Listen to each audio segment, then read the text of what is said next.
भगवान अपने सखा और सचिव उद्धव जी से धर्म चर्चा कर रहे हैं। उद्धव जी ने कहा तो भगवान आपको पृथ्वी पर अवतार लिए, आपको ये लीला करते हुए 125 वर्ष हो गए। सुना है अब आप अपने धाम को वापस आना चाहते हैं। आपके जाने के बाद आप क्या चाहेंगे, धर्म का क्या रूप होना चाहिए, सो मुझे बताते जाइए। इस विषय में श्री भगवान यहाँ कह रहे हैं, उद्धव, जो व्यक्ति इन भगवान के प्रति भक्ति भाव प्राप्त करना चाहे, उस प्रारंभिक भक्त साधक को कुछ बातों का ध्यान करना चाहिए। भगवान की मूर्ति और भगवान के भक्त जनों का दर्शन, स्पर्श, पूजा, सेवा, शुश्रूषा, स्तुति और प्रणाम करें। श्री भगवान साक्षात प्रकट होकर अवतार रूप में लीला कर रहे थे, सो तो समाप्त करके जा रहे हैं। बोले पीछे मेरे 2 रूप फिर भी बने रहेंगे।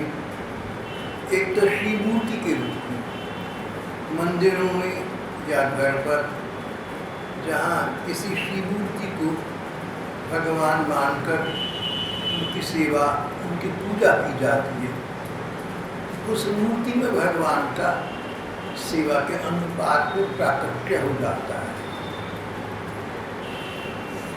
भगवान की अचल मूर्ति तो ये हुई। दूसरी भगवान ने कहा उनकी सचल मूर्ति, अचल, जो चलती नहीं, एक स्थान पर स्थापित है, एक स्थान पर स्थिर है। भगवान की मंदिरों इत्यादि में जो श्री मूर्तियाँ हैं, ये भगवान की अचल मूर्तियाँ हैं।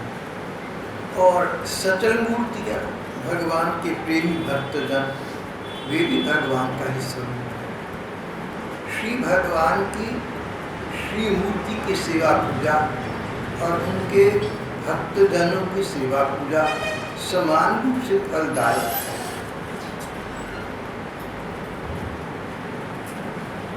भगवान की श्री मूर्ति के सामने मस्तक टिकाना, श्री मूर्ति के सामने जाकर श्रद्धापूर्वक प्रणाम करना, फूल, पुष्प इत्यादि द्वारा उनकी पूजा करना, धूप अगरबत्ती जलाना, उनकी सेवा करना, उनकी शुश्रूषा करना, उनके स्तवन गान करना, उनकी स्तुति करना, उनके सामने प्रार्थनापरक स्तोत्र या कविताएं गायन करना। इसी प्रकार श्री भगवान के प्रेमी जनों का दर्शन करना, उनका स्पर्श करना। स्पर्श एक तो श्री चरणों का हो सकता है। स्पर्श का अर्थ किसी का सिर छूता तो होता है, तो जो भगवान के प्रेमी उनका चरण स्पर्श करना, उनकी सेवा करना, उनकी स्तुति करना, उन्हें प्रणाम करना और भगवान के गुण और भगवान की लीलाओं का बार बार आपस में मिलकर गायन करना, उनकी चर्चा करना। भगवान तो जा रहे हैं, पर 125 वर्ष में भगवान अनेक अनेक लीलाएं कर गए। 11-12 वर्ष वृंदावन रहे, वहाँ पर मैया बाबा के साथ वात्सल्य लीला की, गोप बालकों के साथ सखा भाव की लीला की, गोप बालिकाओं के साथ सखी भाव की लीला की। जिसका जैसा भाव उसके साथ वैसी लीला भगवान ने लगभग 11.5 वर्ष वृंदावन रहकर अपनी प्रेम लीला का उन्मुक्त स्वच्छंद विचरण किया। जो भगवान के प्रेमी भक्त हैं, उन्हें भगवान की इन प्रेम लीलाओं को सुनकर पढ़कर बहुत सुंदर लगता है। जो अच्छा लगता है उसकी पुनरावृत्ति भी अच्छी लगती है। श्री भगवान ने कहा वृंदावन मथुरा, द्वारका इत्यादि में जो जो लीलाएं हुई हैं, उन लीलाओं का आपस में कथोपकथन करना, उनकी चर्चा करना, उनकी समीक्षा करना, भगवान की कथा सुनने में श्रद्धा रखना, और जहाँ तक हो सके समय निकालकर या जो समय स्वतः उपलब्ध हो उसमें भगवान के रूप का ध्यान रखना। भगवान के अवतार लेने का एक लक्ष्य यही था।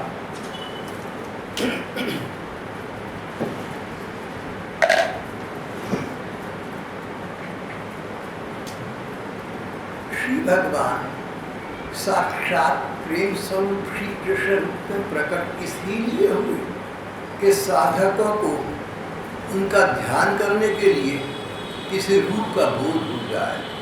निराकार का ध्यान करना बड़ा कठिन है, लेकिन जो साकार, जो रूप सामने है, आकार सामने है, आकृति सामने है, उसका ध्यान करना आसान है, उसमें मन चला जाता है।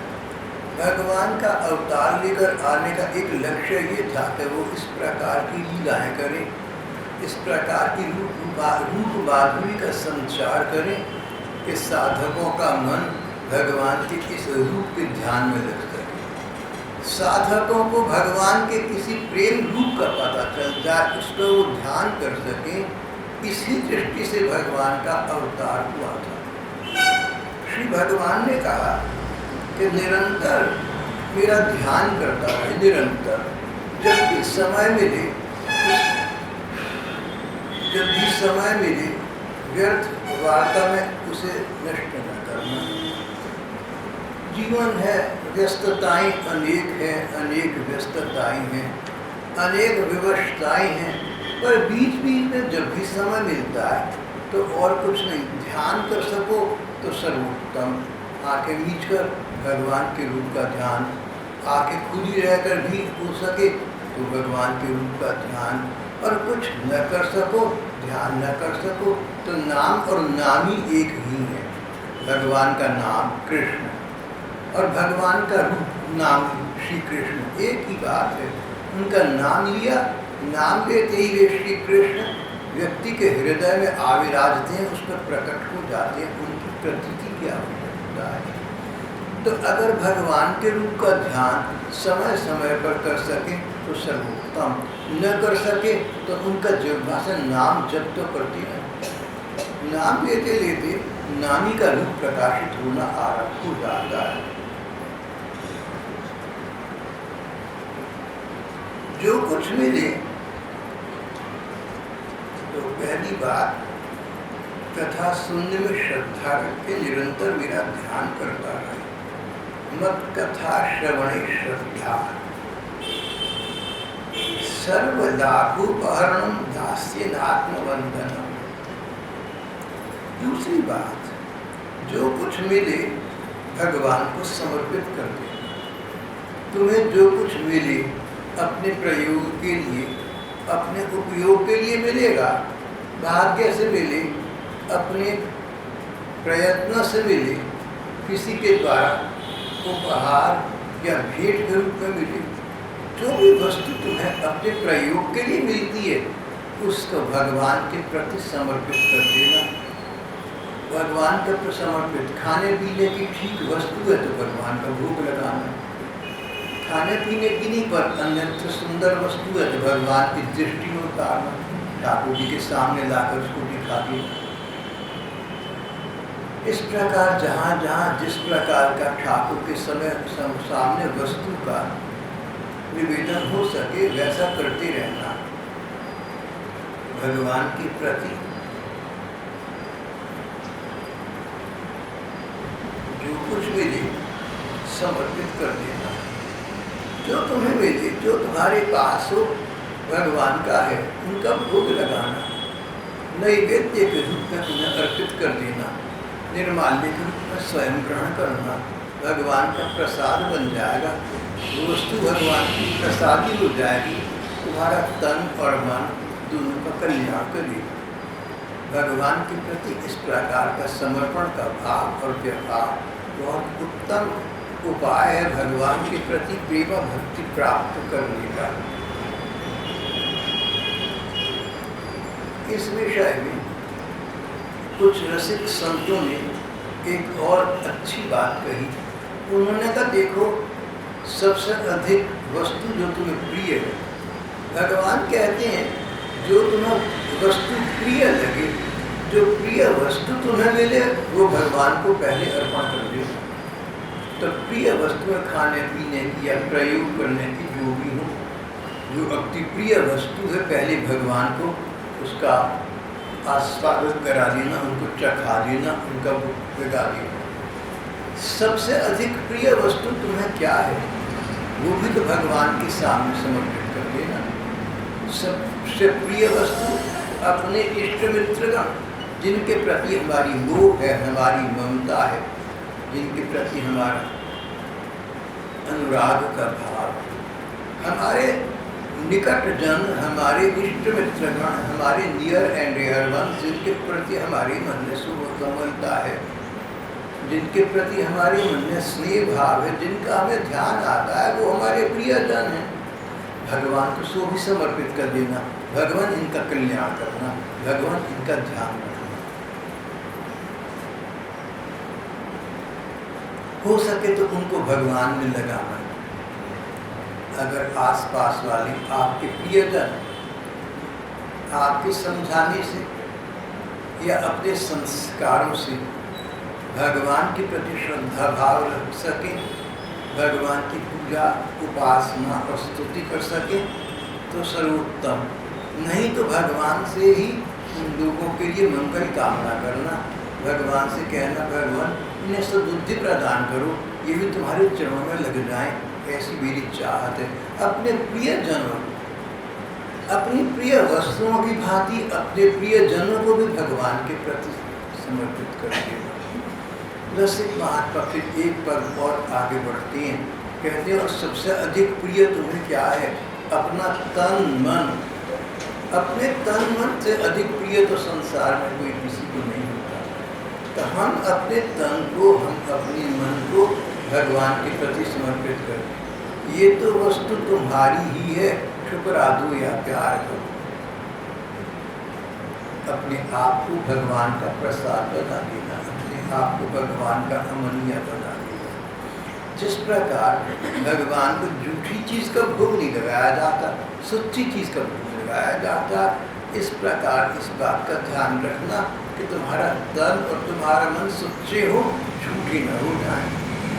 अपने शरीर को झूठा न होने देना, अपने मन को झूठा न होने देना। अगर मन में इधर उधर के दूसरों के अहित के, बैर भाव के, ईर्ष्या द्वेष के विचार आते हैं तो मन झूठा हो गया। झूठे मन को भगवान को कैसे अर्पण करो?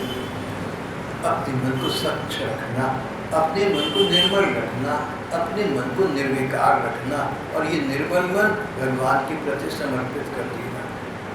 इसी प्रकार अपने शरीर को, अपने अंग अंग को झूठा मत होने देना।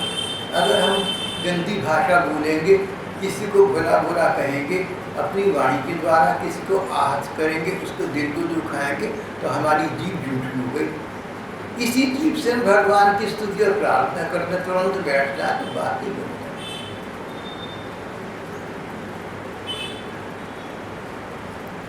जहाँ तक हो सके अपने तन की, अपने अंग अंग के पवित्रता का ध्यान रखें। तन का प्रयोग अपने सुख के लिए, तन का प्रयोग दूसरों के सुख के लिए, वहीं तक ठीक है जहाँ तक धर्म ग्रंथों में उसकी आज्ञा दी गई, फिर ठीक है।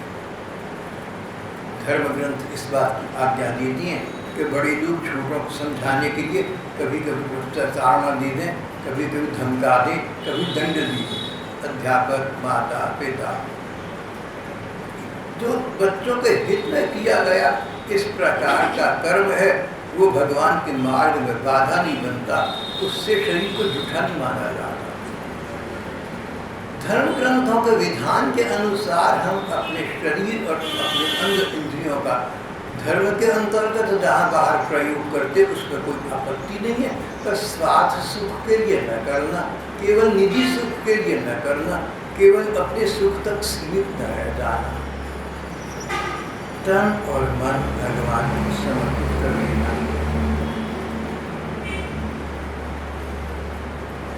उनके प्रति दास्यनात्मनिवेदनम, आत्मनिवेदन कर देना, अपने आप को भगवान के चरणों में डाल देना, दास्य भाव से। भगवान मैं तुम्हारा दास हूँ, मैं तुम्हारा सेवक हूँ। तुम यंत्री हो, मैं यंत्र हूँ। तुम चलाने खिलाने वाली हो, मैं कठपुतली हूँ तुम्हारे हाथ की। तुम जैसा कराओगे वैसा करूँगा।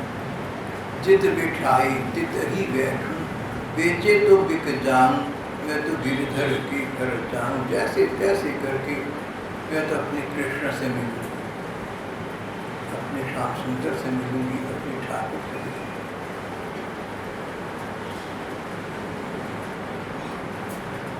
दास्य भाव से। दास्य भाव की हमारे प्रणय साहित्य में बहुत प्रधानता है और बहुत महिमा है।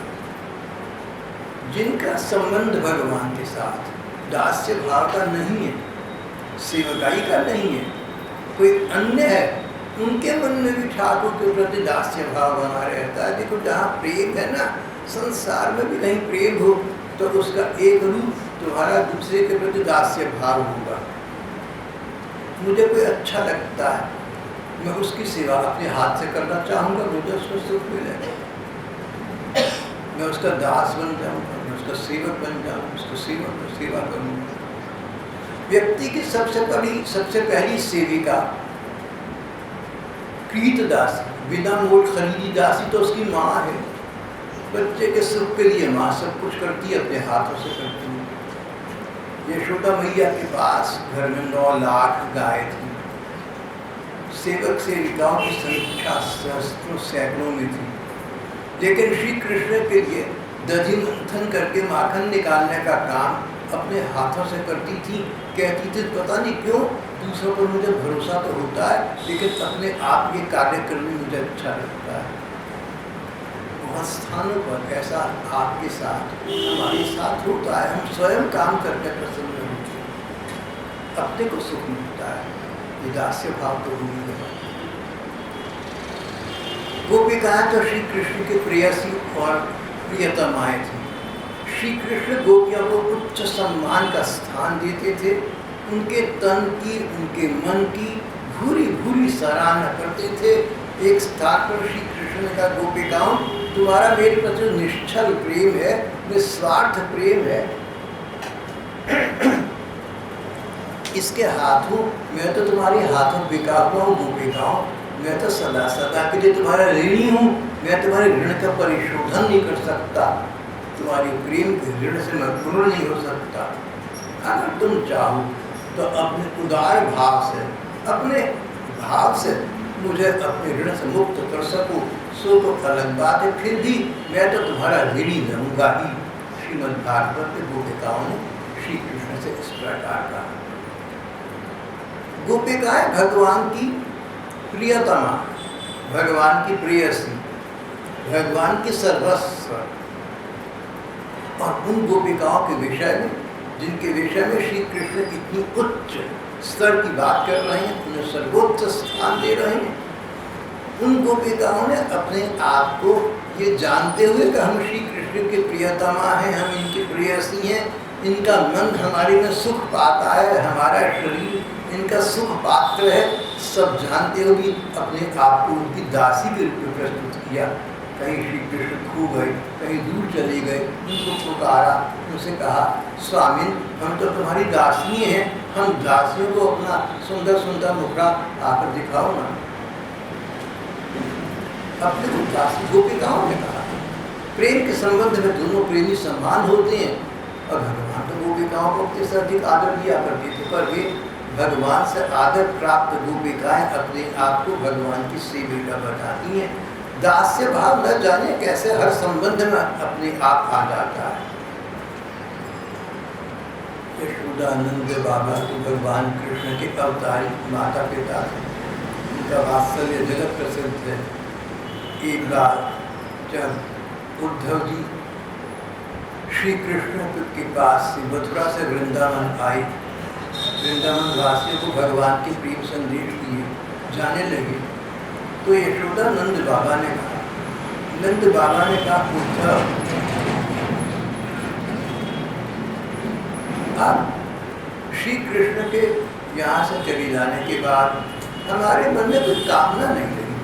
अगर रही तो ये, अगर हमने कोई दान किया हो, कोई तप किया हो, कोई पुण्य किया हो, तो उसका फल हमें ये प्राप्त हो कि श्री कृष्ण की सेवा का अवसर हमें बार बार मिलता रहे, हर जन्म मिलता रहे।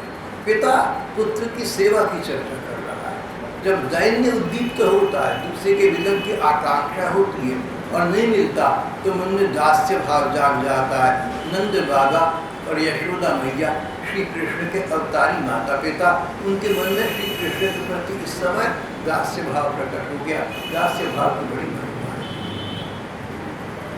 साधक को तो अपने आप को दासी के रूप में, दास के रूप में दिखता है।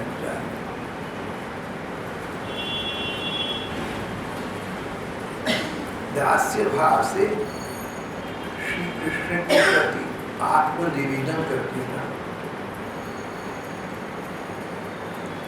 जन्म कर्म कथनम मम परवानुमोदनम।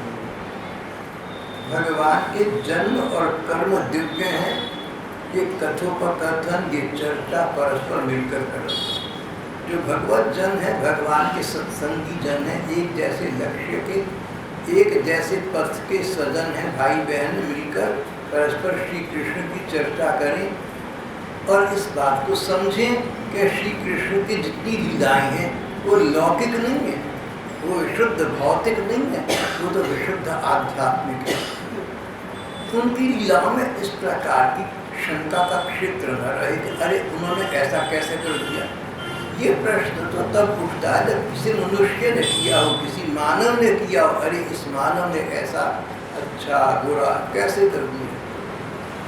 अब श्री कृष्ण 7 वर्ष के और 7 दिन तक छोटी अंगुली पर गोवर्धन पर्वत उठाए खड़े रहे। कैसे कर दिया? दिव्य लीला है, दिव्य देवों वाली, देवता भगवान वाली। ये उनकी मानव लीला नहीं है, ये उनकी दिव्य लीला है, उनकी देव लीला है। भगवान ही ऐसा कर सकते हैं। श्री कृष्ण ने द्वारिका जाकर देखा कि उनके प्रति जिन जिन कन्याओं ने, जिन जिन राजकुमारियों ने आत्मसमर्पण किया और चाह के सदा सदा के लिए हम इनकी दासी बनकर इनके घर में निवास करें, भगवान ने सबका आदर रखने के लिए उनके साथ विवाह कर दिया, विवाह मंगल मूल मनाए। ये दिव्य लीला है। एक साधारण व्यक्ति को राजा महाराजा कितना बड़ा भी क्यों ना 16,108 रूप धारण करके 16,108 भवनों में 16,108 पत्नियों के साथ अलग अलग नहीं रह सकता। भगवान रही दिव्य लीला है, इसलिए मनुष्य तो नहीं कर सकता, देवता भी नहीं कर सकता। भगवान ने गोपिकाओं के साथ रास विलास किया, गोपिकाओं को हृदय से लगा लिया इत्यादि। ये कोई सांसारिक लीला नहीं है, एक नर नारी लीला नहीं है, एक कन्या और बालक की लीला नहीं है, एक रोमांटिक कहानी और फिल्मी कहानी नहीं है। ये दुनियावी बात नहीं है। भगवान साक्षात परमात्मा है। अगर उन्होंने किसी गोपिका को हृदय से लगा लिया, उसको लड़ लड़ाया, उसको खूब प्यार किया, तो ऐसे जैसे एक अग्निशिखा दूसरी अग्निशिखा से मिल जाए, इसमें कौन सी बात हुई? जैसे जल जल से मिल जाए। जिस प्रकार पृथ्वी के पंचतंत्र एक दूसरे से मिले तो उनमें किसी प्रकार का विकार या स्वार्थ भाव संभव नहीं है, इसी प्रकार प्रकृति के पंच तत्वों के स्वामी भगवान है। उन भगवान की लीलाओं में इस प्रकार की विकृति या विकार का क्षेत्र नहीं रहता। ये बात समझकर भगवान की लीलाएं पढ़नी और सुननी और परस्पर उनकी चर्चा करनी चाहिए। ये ना समझना कि कृष्ण पुरुष से, आखिर तो लड़की थी ना, नंद बाबा के बेटा था और गांव की लड़की थी, भोली भाली थी, उनको फंसा लिया। ये वाली बात नहीं है। मैंने ऐसी बातें बहुत जगह सुनी है, बड़ा दुख पहुंचता है। अपने ही देश में हमारे अपने ही लोग ऐसी बातें करते हैं। एक महिला इस तरफ की थी, दक्षपथ की थी, तो उनके भाई का एक मित्र किसी कॉलेज की कन्या को चाहता था, कोई बात चली तो मुझसे कहने लगी, देखिए आश्चर्य है, कहने लगी भाई साहब उसका क्या है, सारा दिन अपनी राधा को लेकर रास रचाता रहे। मेरे मन को कष्ट, अपनी राधा को लेकर, अरे वो राधा है लड़की, तो लड़का कृष्ण जी हो गया, ये रास रचाना हो गया। तो उस बहन को ये विचार नहीं आया कि श्री कृष्ण तो दिव्य लीलाएं कर रहे हैं, और जिस कन्या और बालक की उन बहन ने बात की वो तो दिव्य नहीं थे, वो तो देव पुरुष नहीं थे। तो जब भगवान की लीला कथा का श्रवण करो, पठन करो, उसका कथोपकथन करो, तो क्षण भर के लिए भी ये मत भूलना कि भगवान की लीला है, ये मत समझना कि किसी साधारण मनुष्य की लीला है। मनुष्य की लीला में भगवान की लीला बड़ा अंतर है। मनुष्य की लीला वो जो उसके कर्मों का फल है, या जो उसकी बुद्धि सुझा दे अच्छी हुई। भगवान की लीला वो जो भगवान के किसी कर्म का फल नहीं है, जिसको करने से आगे भगवान को कोई फल नहीं मिलेगा। मान लीजिए मैंने कोई अच्छा या बुरा काम किया, इस जन्म में मुझे उसका अच्छा या बुरा फल मिल गया, इस जन्म में मैंने अच्छा या बुरा काम किया, अगले जन्म में मुझे उसका फल मिल गया। पिछले कर्मों को मैं भोग रहा हूँ, आगे के लिए कर्म बना रहा हूँ। सब मनुष्यों की ये स्थिति है, सभी जीवों की ये स्थिति है, भगवान की स्थिति नहीं है। भगवान का जन्म हुआ, भगवान ने अनेक लीलाएं की, ये उनकी किस्मत पर लिखी हुई थी, ऐसा नहीं है। भगवान के भाग में लिखा हुआ था, ये नहीं है। और जो लीलाएं भगवान ने की उनका फल अगले जन्म में भोगेंगे, ऐसा भी नहीं है। भगवान तो साक्षात परमात्मा है, जो उन्होंने मानव जाति के कल्याण के लिए उचित समझा, उस समय वैसा कर दिया। उनमें कर्तापन का भाव नहीं आता और भोक्तापन का भाव भी नहीं आता। इसलिए भगवान की लीलाएं संसार की लीलाओं से अलग है, ये सोचकर ही भगवान की लीलाओं का अध्ययन करना चाहिए, अनुशीलन करना चाहिए। मज्जन कर्म कथनम मम परवानुमोदनम, भगवान अपने मुंह से कह रहे हैं, मेरे उत्सव मनाए, मेरे उत्सव। देखिए भगवान स्वयं कह रहे हैं, हम तो कहते भी हमारे उत्सव क्या मनाने, लेकिन भगवान ये बात नहीं कि मैं आपसे कहूँ कि मेरा जन्मदिन क्या मनाना है, मेरा ये दिन क्या मनाना है। आप कहें कि हमारा दिन क्या मनाना है, तो बात जचती है, मनुष्य है, क्या जन्म और क्या मृत्यु। लेकिन भगवान तो आत्मविश्वास है, तो परमात्मा है, कहते मेरी पर्व मनाना। अगर तुम चाहते हो कि मेरी में तुम्हें भक्ति का भाव प्राप्त हो जाए, मेरा मन अधिक अधिक तुम्हारे में, तुम्हारा मन अधिक अधिक भगवान में लगना शुरू हो जाए, तो इसका एक उपाय है भगवान के संबंधित उत्सव मनाना, पर्व मनाना। मम पर्वानुमोदना, मेरे पर्वों का अनुमोदन करे, मेरे उत्सव स्वयं मनाना। और स्वयं न मना सको तो जो मनाते हैं उनके साथ शरीक होना, उनके साथ सम्मिलित होना, उन्हें सहयोग देना, बहुत अच्छी बात है। मम पर्वानुमोदना, स्वयं पर्व मनाओ, उत्सव मनाओ, सब त्योहार मनाओ। संपादक ने यहाँ उदाहरण दी है जन्माष्टमी, रामनवमी इत्यादि। जो भी देश के वार्षिक उत्सव है सब भाई बहनों को पता है, दशहरा, दिवाली, शिवरात्रि इत्यादि। जो ठाकुर जी की लीलाओं से संबंधित उत्सव वर्ष में एक बार आते ही आते हैं, उनको मनाओ।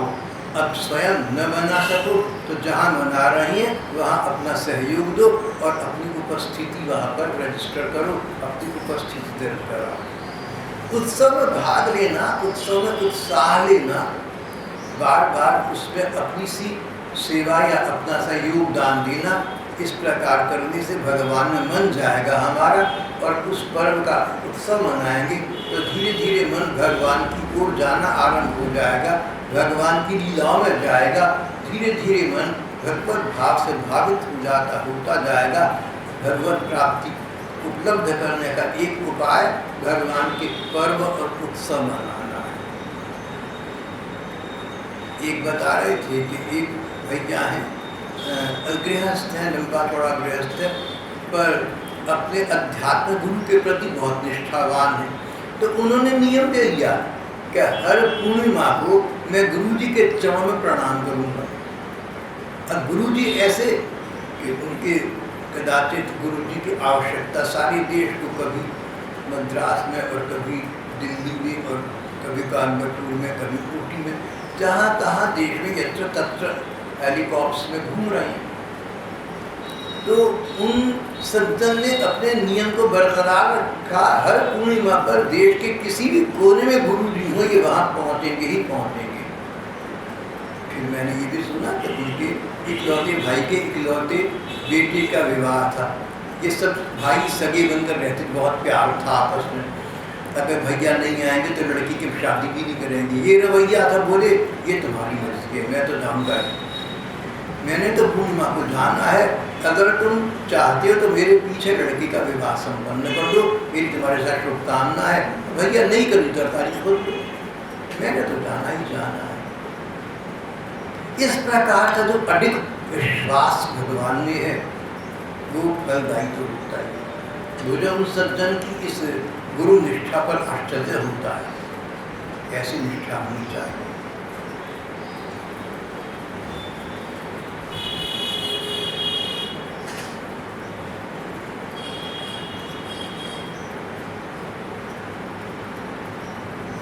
पर्वों पर आनंद मनाए, संगीत नृत्य बाजे और समाजों द्वारा मेरे मंदिरों में उत्सव करे और कराए।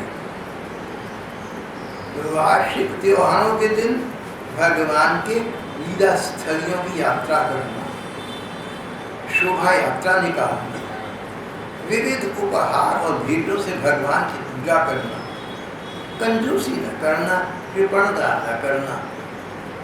भागवत में लिखा है कि भागवत सप्ताह करो कराओ तो ऐसा करना, इतना व्यय करना, इतना खर्चा करना जितना फिर बेटी के ब्याह में करते। कन्या के विवाह में जो उमंग उत्साह परिवार वालों को होता है, माता पिता को होता है, उतना उमंग उत्साह तो भागवत के सप्ताह में भी तुम्हारा हो गया। अब अपने जो उत्सव हैं, निजी हैं, पारिवारिक सामाजिक हैं, उनमें तो खर्चा करें। तो भागवत सप्ताह पंडित जी बुला कर कराए तो सोचे कि पंडित वो देखो जो थोड़ी पैसे कम ले ली। तो ये बात बनती, उत्साह भगवान के प्रति होना चाहिए। अवश्य ही अगर कोई व्यक्ति धन की दृष्टि से धनवान नहीं है तो भले ही एक पैसा न खर्च करे तो भी भागवत का सप्ताह सफल दीजिए। लेकिन पैसा है तो भगवान के चरणों में उसका समर्पित होने का पहला अधिकार। देखो तुम्हारे पैसे का जन्मसिद्ध अधिकार है कि इसका मालिक पहले से भगवान पर पड़ेगा। पैसे रुपए के भी ना फिर मौलिक अधिकार बने हुए। पैसे का पहला अधिकार है भगवान के प्रति समर्पित होना। मालिक का पहला कर्तव्य है अपने पैसे को भगवान में लगाना।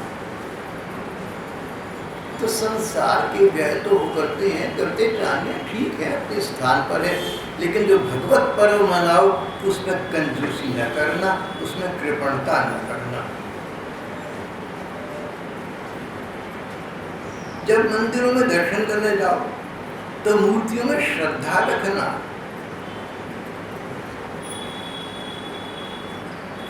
मम अर्चा स्थापने श्रद्धा। मंदिर में दर्शन करने जाओ, भगवान की मूर्ति है उसके दर्शन करने गए, ये ना समझो कि पत्थर की मूर्ति है या किसी धातु की बनी मूर्ति है, इसका क्या है। भगवान हर जगह उतने प्रकट सजीव होते हैं, साकार होते हैं जितनी जीव की भावना होती है। हरिव्यापक सर्वत्र समाना, प्रेम ते प्रकट हूँ ही मैं जाना। मैं कौन? भगवान शंकर। कैलाश के शिखर पर बैठे प्रभु शंकर जी कह रहे हैं कि मैं जानता हूँ। अरे भगवान की लीला भगवान शंकर से अधिक कौन जानेगा? भगवान शंकर तो स्वयं भक्त स्वरूप है, भगवान तो सारे में है। हरि व्यापक सर्वत्र समाना, प्रेम के प्रकट हो। तुम्हारे हृदय को पुकार हो तो तुम्हारे सामने साकार प्रकट हो जाए। तो मंदिरों में मूर्तियों के दर्शन करने जाओ तो ये सोचकर जाते हो कि भगवान के दर्शन करने जा रहे हो। कोई तुमसे पूछे भैया कहाँ जा रहा है तो तुम ये नहीं कहते कि पत्थर की एक मूर्ति है उसके दर्शन करने जा रहा हूँ, तुम कहते हो भगवान के दर्शन करने जा रहे हैं। तो जब मूर्ति के दर्शन करो तो मूर्ति के दर्शन करते समय ये भाव बिल्कुल मत रखना कि मूर्ति कहना भगवान है, अपने रूप को उन्होंने इस मूर्ति में छिपाया हुआ है। उनसे प्रार्थना करना भगवान अगर तुम चाहो तो इस मूर्ति में से प्रकट हो सकते हो ठाकुर, तुम तो प्रहलाद के लिए खंबे से प्रकट हो गए थे, तो मूर्ति तुम्हारी अपनी है, मेरी भावना को ऐसा बना दो कि इस मूर्ति से प्रकट होकर तुम मेरे नयनों को कृतार्थ कर दो, मुझे दर्शन प्रदान करो। भगवान भावग्राही, भाव की उत्कृष्टता देखकर भगवान अपना प्राकट्य प्रदान कर दिया। मंदिर की मूर्तियों में श्रद्धा रखना, मंदिरों के सेवा कार्य उत्सव अकेला न कर सको तो औरों के साथ मिलकर उद्योग करना, हो सके तो बाग बगीचे बनवाना, भगवान के मंदिर के पास भगवान के लिए मंदिर बनाना, सेवक की भांति श्रद्धा भक्ति के साथ निष्कपट भाव से भगवान की मंदिरों में सेवा करना, निष्कपट भाव से करना, अपने हाथ से करना। पुरानी बात है, राजा अम्बरीश थे। इतिहास कहता है कि अपने युग में राजा अम्बरीश 3 लोकों के राजा थे। इस यानी ये समझिए कि पृथ्वी हमारी है, जो आजकल ग्लोब है, भूमि है, इस पूरी भूमि के मालिक राजा अम्बरीश थे। इतने बड़े राजा थे, एक छत्र अधिपति, राजाधिराज, सारे संसार में उनकी सत्ता थी, उनका स्वर गूंज रहा था। उनकी इच्छा के बिना एक पत्ता न हिल सकता था, इतना साम्राज्य था अम्बरीश का, इतना वर्चस्व था। पर भगवान के परम भक्त थे अम्बरीश। अम्बरीश के साथ दुर्वासा जी का जो कांड हुआ आप सबको पता है। तो अम्बरीश क्या करते थे, मंदिर बनवाया हुआ था, इतने बड़े महाराजाधिराज, और उस मंदिर में सफाई और झाड़ू बुहारू का काम स्वयं करते थे। राजकाज देखते थे, घर का दायित्व निभाते थे, सब कुछ करते थे, पर मंदिर के झाड़ू लगाने का काम, मंदिर को बुहारने का काम अपने हाथ, ये काम तो भैया मैं करता। ठाकुर जी के प्रांगण में, ठाकुर जी के कैंपस में, कंपाउंड में झाड़ू लगाने में सुख मिलता था, महाराजाधिराज झाड़ू लगाने। इसका एक दूसरा लाभ भी होता होगा, जब अन्य अधिकारी और सेवक देखते कि महाराजाधिराज झाड़ू लगाते, भूमि भागते उनके हम भी लगाएं। कोई काम ठाकुर सेवा में नीचा ऊंचा नहीं होता, सब काम ऊंचे। अब राजा अम्बरीश की ये कथा कि अपने हाथों से वो अपने मंदिर का मार्जन किया करते थे। पौराणिक युग की वार्ता है, पौराणिक इतिहास की वार्ता है। कोई कहे हुआ नहीं हुआ, कौन कहे क्या पता है। लेकिन आज से लगभग 100 वर्ष पहले, दोबारा कहूँगा, आज से लगभग 400 वर्ष पहले उड़ीसा प्रांत के महाराजाधिराज का नाम था राजा पुरुषोत्तम। पुरुषोत्तम दास राजा थे। उनके बाद सुबुद्धि राय नाम के राजा बने। उनसे पहले हुसैन शाह बंगाल के राजा थे। ये उस युग की बात चल रही है, 400 साढ़े 400 वर्ष पुरानी बात है। तो राजा पुरुषोत्तम दास, पुरुषोत्तम भगवान, पुरुषों में जो उत्तम है यानी भगवान, उनका नाम तो पुरुषोत्तम दास। तो वो कहते थे मैं अपने नाम को तभी चरितार्थ करूँगा, तभी सार्थक करूँगा जब पुरुषोत्तम भगवान की अपने हाथों से सेवा करूँगा। तो राजा पुरुषोत्तम दास भगवान के जगन्नाथ जी के मंदिर की सेवा स्वयं करते थे। झाड़ू बुहारू बर्तन मांजना ये काम किया करते, जैसे कि झाड़ूदार, जैसे कि सफाई कर्मचारी, पुरानी भाषा कहो जैसे कि बगीचा मारो। मंदिरों में ये रिवाज आज भी चल रहा है, सफाई करने वाले हैं, झाड़ू मारी चलते बन। महाराजाधिराज, उड़ीसा के महाराजाधिराज, जिनके अंतर्गत जगन्नाथ जी का मंदिर आता था, मंदिर के विशाल बृहद प्रांगण की सफाई यानी झाड़ू बुहारू और कूड़ा करकट उठाकर एक तरफ डालने, ये काम स्वयं अपने हाथों से किया करते। दक्षिण भारत में विद्यानगरी नाम की एक बहुत अच्छी राजधानी थी, एक रियासत थी। राजा की बेटी बहुत सुंदर थी और भक्त हृदय थी। पुरुषोत्तम दास चाहते थे उस कन्या से विवाह करना, जैसा उन दिनों रिवाज था। उन्होंने, राजा पुरुषोत्तम दास ने विद्यानगरी के राजा को पत्र लिखा और अपना विचार, अपना भाव व्यक्त कर दिया। उन्होंने किसी से कहा कि मेरी शादी, मेरी बेटी की शादी पुरुषोत्तम दास से, मैं मंदिर के झाड़ूदार से लड़की की शादी नहीं करा करता, राजकुमारी है। शब्द झाड़ूदार, बोले मंदिर के झाड़ूदार से मैं शादी नहीं कर सकता, मेरी बड़ी रात परिवार का लिए उसके साथ अलग। अब पुरुषोत्तम देव को, पुरुषोत्तम दास को पता लगा, राजा तो थे ना, उनको बड़ा बुरा लगा, उनको इस पर अपना अपमान लगा, क्योंकि राजा भी थे, राजाओं के बीच उठता बैठता था। उन्होंने भगवान से कहा, तो जगन्नाथ जी के मंदिर में गए, जगन्नाथ जी से कहा कि ये आपका झाड़ूदार आपके सामने खड़ा है, एक राजकुमारी के योग्य ये झाड़ूदार हो सकता है कि नहीं, आप देख लो। सत्य हुआ कि तुम बलपूर्वक राजकुमारी को ले आओ, युद्ध करना पड़े तो करो।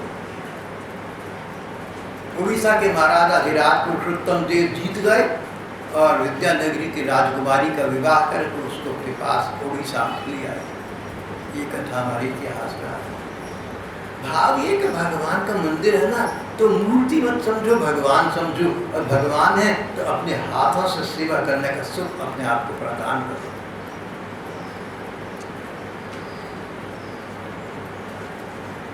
सेवा की बात श्रद्धा भक्ति के साथ निष्कपट भाव से मेरे मंदिरों की सेवा शुश्रूषा करना। प्रेमावतार प्रभु चैतन्य देव श्री जगन्नाथ जी के प्रति बहुत श्रद्धा रखते थे, क्योंकि इस रूप में जगन्नाथ है तो श्री वृंदावन के श्री कृष्ण ही। चैतन्य देव की बड़ी श्रद्धा थी। तो वर्ष में एक बार, जब आपको पता जगन्नाथ जी की रथ यात्रा होती है, उससे एक दिन पहले सारी सफाई मंदिर की जाती है। प्रभु चैतन्य देव बोले कि ये सफाई का काम तो मंदिर का मैं करूँगा, मंदिर का बहुत बड़ा आंगन झाड़ू लेकर मैं सारी सफाई करूँगा। मेरे जगन्नाथ ठाकुर यात्रा पर निकल रहे हैं, मेरे हृदय सम्राट यात्रा पर आ रहे हैं, उनकी तैयारी में सारा काम अपने हाथ से करूँगा। परिणाम ये कि प्रभु चैतन्य देव के लगभग 500 अनुचर वहाँ उपस्थित थे, उन सब ने भी झाड़ू और ये क्या क्या चीज़ें होती अपने हाथ में लेने का हम करेंगे। मंदिर मार्जन भी शीघ्र अच्छे से अच्छा संपन्न हो गया। फिर ये हुआ था कि जो सबसे अधिक कूड़ा करकट इकट्ठा करेगा उसको इनाम मिलेगा। देखा तो सबसे अधिक कूड़ा करकट सबसे थोड़े समय में महाप्रभु चैतन्य की टोकरी में हुआ था, उनको पहला इनाम मिला। भाव ये कि भगवान के मंदिर में झाड़ू लगाना, बर्तन मांजना, इस प्रकार के काम करना भगवान की सेवा है।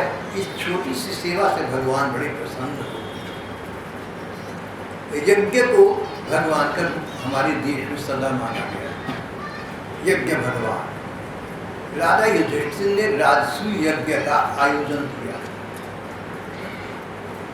हजारों लाखों लोगों ने उसमें सम्मिलित हुआ और देश की सबको महामहिम गण्यमान्य जन थे, राजा, राजकुमार, रईस, विद्वान, साहित्यकार, सबके अलग अलग सेवा कार्य नियुक्त कर दिए गए। श्री भगवान बोले कि महाराज, युधिष्ठिर जी से कहा, युधिष्ठिर से कहा, महाराज आपने मुझे किसी सेवा के योग्य नहीं समझा, यज्ञ भगवान की सेवा मैं क्यों न करूं, मुझे कोई दीजिए। बोले सब कुछ सेवा कार्य नियुक्त हो चुके, अब तो कोई कार्य बाकी नहीं है। बोले जो अतिथि लोग आएंगे उनके जूते उतारना और उनके पाँवों को प्रक्षालन करना, धुलाना, ये मेरा काम। भगवान ने ये कार्य अपने सिर पर ले लिया। आश्चर्य, इतने लोग आए। ग्रंथ कहते हैं जिन भगवान कृष्ण के चरणों में ब्रह्मा जी मुकुट उतार कर रख देते, देवराज इंद्र दंडवत प्रणाम करते, भगवान शंकर जिनके स्वरूप निज स्वरूप है, उन श्री कृष्ण ने जूते उतारने की और उनके पाँव धुलाने की सेवा अपने हाथ में। अभ्यागतों के जूते उतारे, उनके पाँव धोए, उनके पाँव को पोंछा। श्री कृष्ण ये कार्य कर रहे हैं। सच बात है कि भगवान के लिए तो कोई कार्य छोटा बड़ा होता नहीं। इस प्रकार भगवान ने अपने भक्तजनों को संदेश दिया कि भगवान की सेवा में छोटे से छोटा जो काम करता है वो बड़े से बड़ा होता है। जो जितना छोटा काम करेगा वो उतना बड़ा होता है। एक कोई गुरुद्वारे के संत यहाँ एक बार विराजित यहाँ आए तो प्रसाद ग्रहण किया। उस समय हमारे सत्संगी बुजुर्ग भैया मुकुट भाई साहब भी विराज रहे थे। तो जब उन महाराज जी को प्रसाद पवाया तो बड़े विनम्र व्यक्ति थे, बड़ा उनका नाम था पंजाब में। अपनी जूठी थाली लेकर बोले कहाँ है, मैं रख के आऊँगा, 2 मान के रख दूँगा। मुकुट भाई साहब ने जबरदस्ती उनके हाथ से छीन ली और लेकर चले गए। वो महाराज जी मुझसे बोले, ले जी सारा पुण्य तो ये लड़का ले गया आपका आदमी, मेरे पास क्या रहा। सेवा भावना है, जो आदमी किसी संत साधु की जूठी जूठन उठाता है उसको पुण्य प्राप्त होता है। बोले सारा पुण्य तो ये ले गया आपका आदमी, मुझे तो कुछ मिला ही नहीं यहाँ पे आके। उनका सेवा भाव, उनका भाग ये था कि आप सब लोगों की थाली मैं उठा कर ले जाता तो मुझे अधिक सुख मिलता। सिख भाई बहनों की सेवा भावना मैंने बहुत जगह देखी।